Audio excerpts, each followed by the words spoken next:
Hello everyone, I am Shresta and I scored 98% in class 10 boards the previous year. Now, I am on a mission to help you all cook your academics. In this video, I am going to tell you how to study the right way.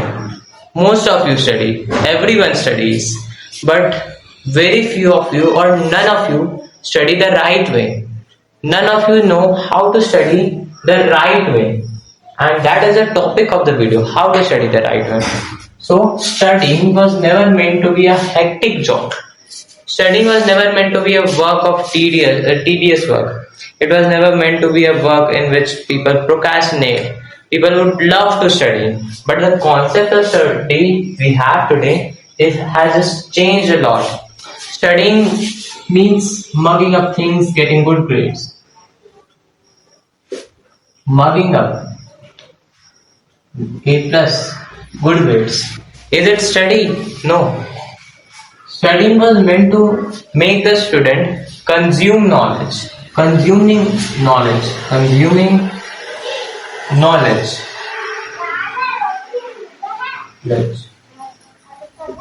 It was the main aim of studying, consuming knowledge.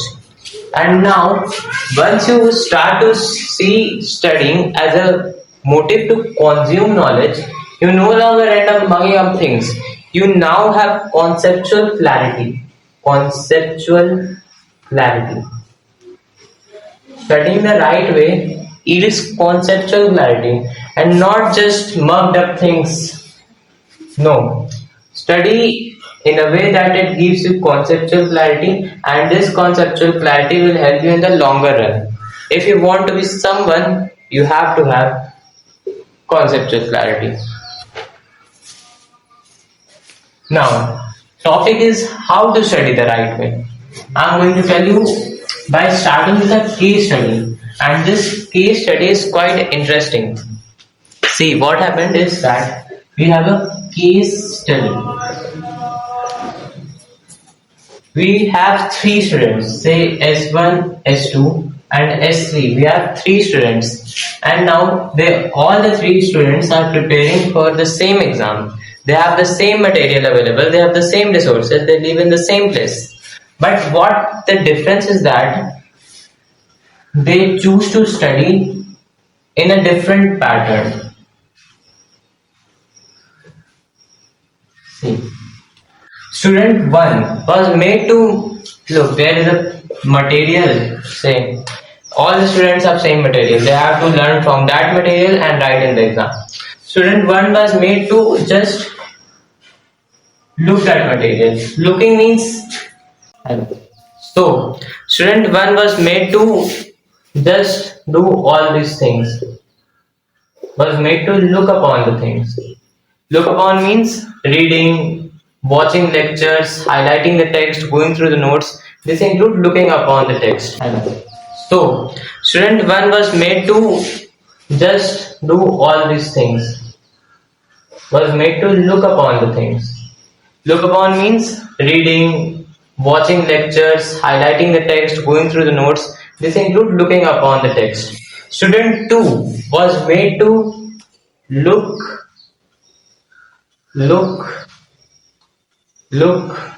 and once practice it. Practice it by solving PYQs. PYQs means previous year questions. Solving, practicing the question, practicing its application.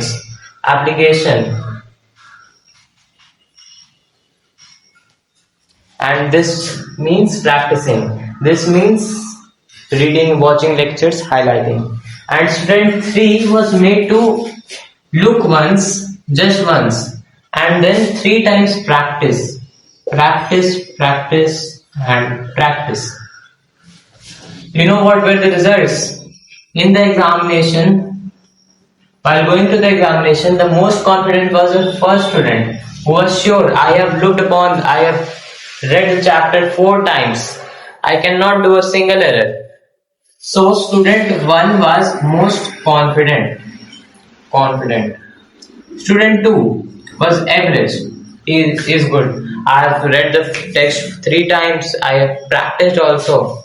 And now here comes student 3. He is least confident.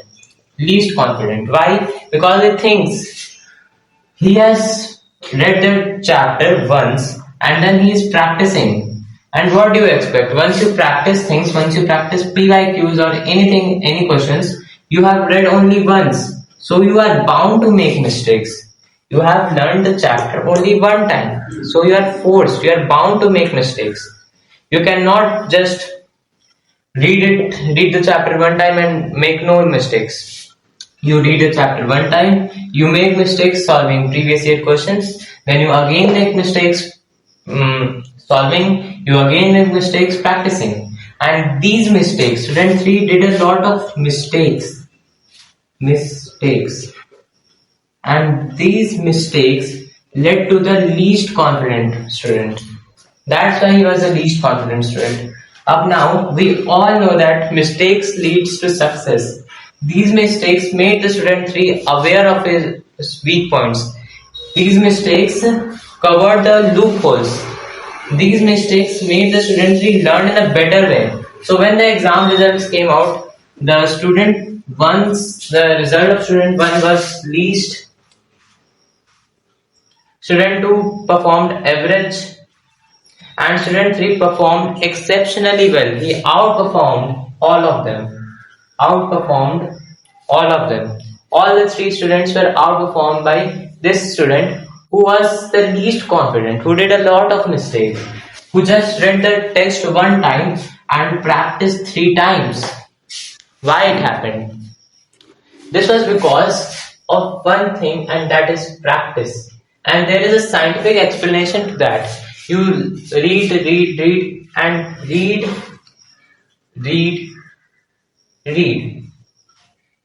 does not do anything. It does not put pressure on the brain. See, the brain thinks, yes, let's suppose you are reading. Yes, you are reading. You are just reading. The mitochondria is the powerhouse of the cell. The brain does not think it is important. The brain is not pressurized. The brain thinks, yes, he's doing some work, he's reading. But when you do a lot of mistakes practicing, the brain thinks, this kid is doing a lot of mistakes. I need to just do something or I will fail in examination. The brain is pressurized to perform. In reading, you don't have any pressure on the brain. I am reading. The brain is not pressurized. See, to remember anything, to learn anything, how you learn anything? Scientifically. You arrange your neurons in that specific manner.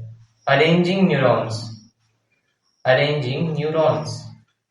The neurons in your mind arrange in a specific pattern and you learn that thing. So arranging neurons is an effortful work. You need to put an effort for arranging neurons.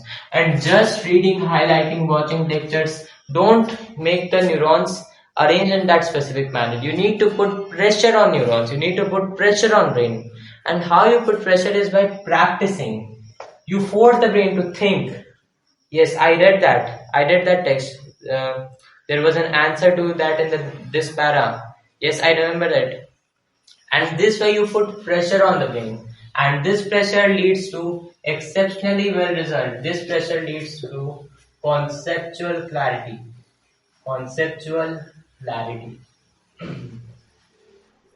And that is what I'm trying to explain you. Just reading does not give you efforts. You need to have that practice. It gives you effort. Now moving on to our second point, and that is study smart. How do you study smart? Like taking my example, I used to hate one specific subject, and that is SST. I did not like to read it. I hated it. Don't hate it, but you don't hate any subject. You just don't like to read it. I didn't like to read it. But because there are so many facts all about SST is facts. You cannot just have a feel of SST. But in case of science, I had the feel. It gave me the feel to study. And this is the reason I loved science. I had that, it gave me concept. For SST, there was no concept. So I loved studying science, but I did not like to study SST. It was a tedious work for me. So how I managed it? Anyone can manage a subject they love to read. But how you can manage the subject you don't love to read? And here is the solution. Here is how. You start studying. Whenever you start a study session, start with the subject you hate the most. Start with the subject you don't like to read, don't hate. For in my case, it was SST. You read and read and read, and after some duration, some time, you cannot study this more. You get exhausted. You get exhausted. What do you do now? Take a break? Leave study? No. Study now. When you are exhausted, study the subject you love. You love to study. You don't have to put effort to study that subject. And in my case, it was science. So, you read SST, you get tired, you get exhausted, you no longer want to study. So, as a reward, as a break, you can read science. You can read the subject you like to read. And this is interesting for you, yes. And this is interesting for you, and this is hard for you. You start it, in starting the attention span is quite good. You focus on this subject. Focus on this subject forcefully, and once you have that attention span gone, and you can't focus on that subject anymore, you open the subject you love. And for this subject, and for you to study this subject, you don't need that focus. You automatically achieve that flow because you know you love that subject, and that's it.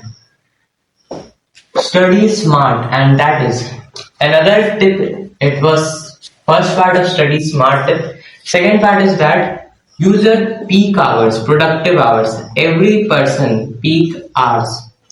Every person is built different. Nobody is same. In a way or other, they are different. So every student has peak hours. What do you mean by peak hours is that when you are studying anything, for example, I have to study a chapter of physics. Let's suppose my peak hour is in the evening, 5 p.m. to 7 p.m. Okay?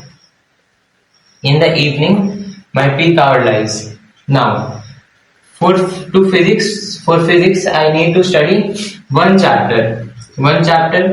Say motion. I have to study motion. And now, to complete the motion, I have to give it 2 hours in the morning. In the morning when I study. And this morning is not my peak hour. It is not my peak hour. When I study the same chapter in my peak hour, that is evening, I would complete it in 30 minutes. This is the power of knowing your peak hours. Like, in the case you don't like to study one subject, you need to study a lot for that subject. Study that subject in your peak hour. Your peak hour, how do you find your peak hour? You have to do experiment. There is no other way. You just have to do experiment to find your peak hours. Experimenting. How do you experiment? Study. Don't study. You can do any work. You do push-ups. Push-ups. In the evening, see how many push-ups you can do in that specific duration. For example, I can do 20 push-ups in one rep. I can do straight 20 push-ups and then I cannot do that. I am exhausted after 20 push-ups. In the morning, in the evening, I can do the 25 push-ups. In the night, I can do 19 push-ups. In the afternoon, I can do only 10 push-ups. And this tells you about your productive hours. And this does not apply only for push-ups. You can actually study and see what your peak hour, where your peak hour lies in the morning, evening, night, whatever. So whenever you have the maximum productivity, that time is your peak hours. And it is a tip, maximize your output in those peak hours. Study in those peak hours, and those 6 hours of studying in the normal hours is smaller than 2 hours study in your peak hour. And trust me, I have tried this and this gave me a lot of efforts and this gave me a lot of results. Point number 3 is go on a tug of war with yourself. Tug of war with yourself. And this is your unconscious desires.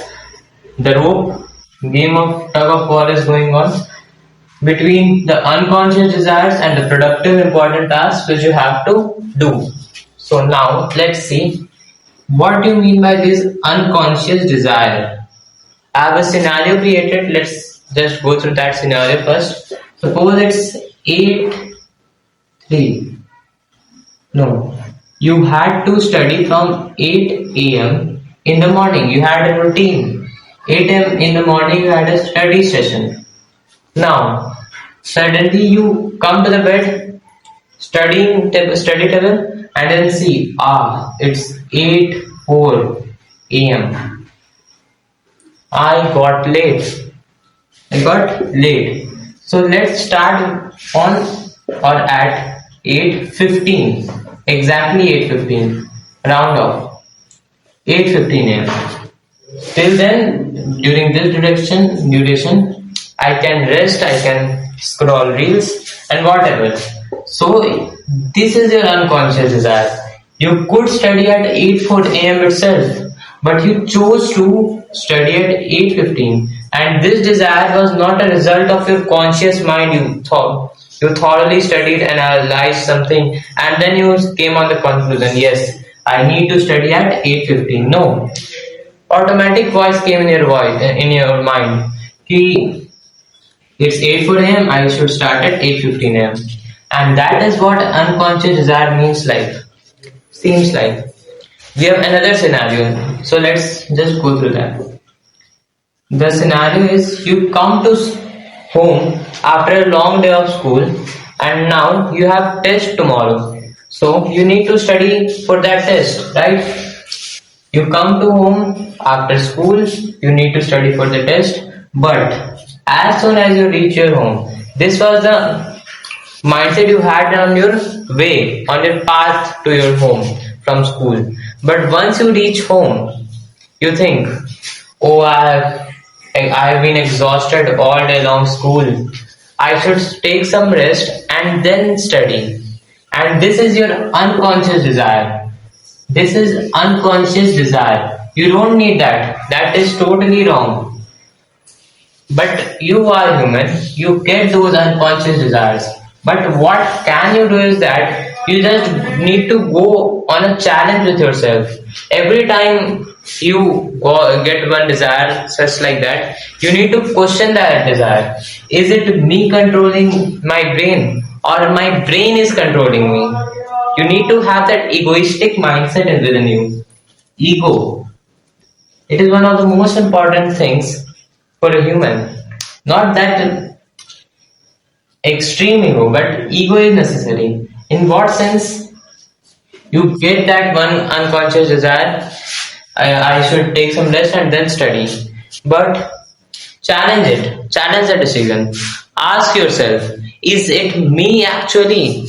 Is it me saying I should take some rest and then study? Or is it my mind manipulating me to do so? And once you start questioning those things, you have formed a new mindset. You developed a mindset, I would not fall for these unconscious desires, and once you don't fall for these desires, you automatically get shifted to the productive important tasks. And that is it. And the last but not the least tip is that study by using the Pomodoro technique. What does it say? That study 25 minutes and then take a 5-minute break. Why does it work is because in this generation there is a huge problem of attention span. Attention span, which has reduced drastically, very less attention span. What does it mean? That you cannot focus on one specific task for long duration. Focus, you cannot study on one specific thing for long duration. You have very short attention span in case you have this. So how to fight this problem, how to have a way out of this problem is that study 25 minutes. See, anyone can study at least 25 minutes, pure focus study.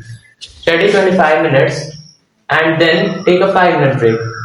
So when you read 1 hour, you take 50 minutes of, you study 50 minutes of pure focus studying and then 5 minutes or 10 minutes of break.